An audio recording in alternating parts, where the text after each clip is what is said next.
Le 2 février dernier, en pleine période cyclonique, Janie et ses enfants ont été réveillés par ce que l'on pourrait appeler une opération expulsion organisée par le propriétaire des lieux. Ce jour-là, une équipe d'une dizaine d'hommes était venue chez elle pour démonter le toit de sa maison et enlever les fenêtres. Là, on est satisfait pour la mettre comme quoi que la remis le toit.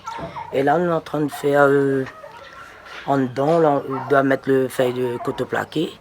Mais on est bon peu fatigué par rapport, on a perdu tout le meuble, les matelas surtout pour les enfants. Et les enfants sont malades aussi. Le soleil est revenu et le sourire aussi?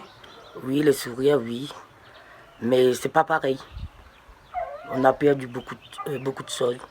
Surtout les vêtements, les draps, tout ça, les couvertures, tout ça pour les enfants.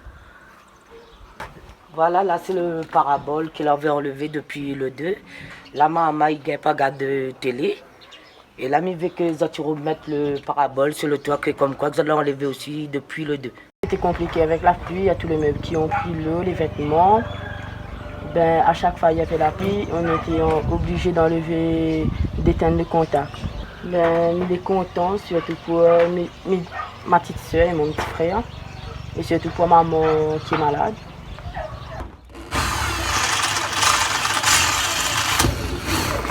Les ouvriers s'activent et peu à peu la maison retrouve plafond, toit et fenêtres. Pourtant, très épuisée par cette affaire, Janie espère retrouver rapidement un logement.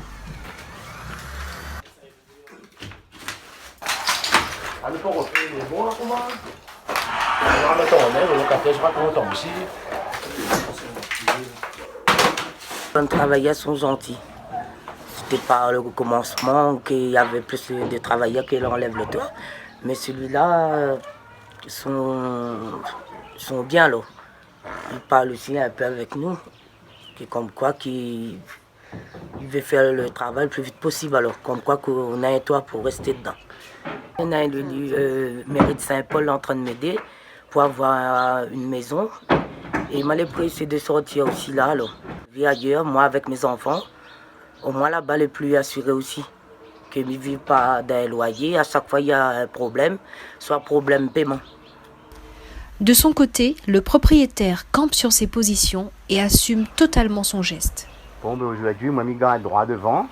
Moi, comme on l'a dit depuis le début, moi, j'assume ce que moi l'a fait. Effectivement, moi, je pas moi à avoir raison auprès du tribunal. Mais comme on l'a dit, je répète, j'assume. Aujourd'hui, moi, c'est quand même non, on n'a pas encore reçu la notification qu'il a dit que il doit avoir 48 heures pour effectuer les travaux. Bon, les travaux sont pratiquement terminés. Moi, je suis bien content. Moi, comme il répète, moi, je fait ce tentation intervention-là pour pouvoir un petit peu le ras-le-bol de ces personnes-là. Et malgré ça, je suis resté d'un côté. Bon, il ne dérange pas moi. Maintenant, mon travail termine. Et je pars voir mon avocat la semaine prochaine pour pouvoir appliquer les lois à cette femme. Elle paye à moi les 6 ans arriérés des taxes ordures, l'obligation d'une assurance sur la maison, l'augmentation chaque année de loyer comme il prévoit la loi, et aussi bientôt le mois de mars qui arrive, a fait 3 mois de loyer non payé. Et puis suite à ça, moi, mon intention de prendre mes dispositions comme l'a dit, et filmer, enregistrer tout ce qui va se passer, nuisance sonore, agression, bagarre devant chez moi, porter de plainte auprès de la gendarmerie, pour voir que si ça va au tribunal, moi on a de la preuve, comme d'ailleurs son avocat a demandé le jour de l'audience. Donc maintenant, j'espère que toutes ses amies, familles qu'elle a cautionné à elle pour rester, il va aider elle à payer ce qu'elle a payé, parce que moi, ça a pu faire le cadeau. Et elle n'a pas fait un cadeau, mais ça applique les lois, mais vraiment respectant dans les lois. On est bien content que cette affaire, mon maison est quasiment terminée. On a refait tout le toit en œuvre. Le plafond était abîmé quelque part. On a refait tout en œuvre. D'ici demain, tout sera OK. Et puis, voilà. Et puis, les restes, on va mettre dans la main dans la justice, quoi. Concernant les meubles, les vêtements que la locataire dit avoir perdus. Mais ça, de toute façon, on a déjà été condamné à 2 000 € à rembourser dans le jugement. Donc ça va se faire, mais il attend le papier avec qu'elle fait ses démarches auprès de son avocat, l'huissier. Quand il reçoit, il paye, comme les procédures existent, quoi.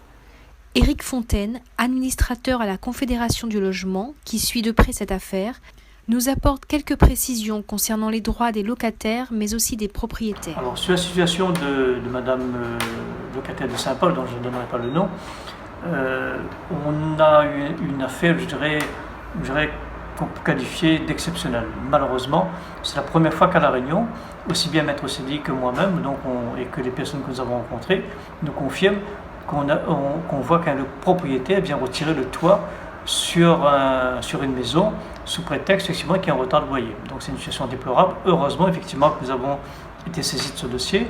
Nous avons engagé une procédure en référé avec la condamnation à juste titre effectivement du propriétaire. Maintenant, ce que nous devons retenir de cette histoire, c'est qu'il faudrait effectivement qu'à l'avenir, il y ait plus de discussions également. C'est-à-dire que le propriétaire, il a des droits et des obligations, le locataire aussi a des droits et des obligations. C'est-à-dire qu'on ne peut pas venir aujourd'hui faire justice soi-même, aussi bien le propriétaire lorsqu'on a une dette de loyer, aussi bien le locataire s'il a un logement qui n'est pas entretenu, le propriétaire, il ne peut pas venir et dégrader le logement. C'est-à-dire qu'il y a des lois pour ça, il faut respecter ces lois.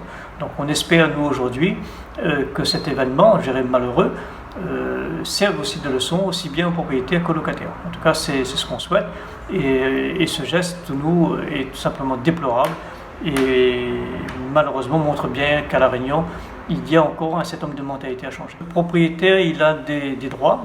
Un exemple, c'est qu'un locataire qui ne va pas payer son loyer, il doit tout simplement respecter des procédures. Il doit faire un commandement de payer, il doit attendre un nombre de temps, 2 mois.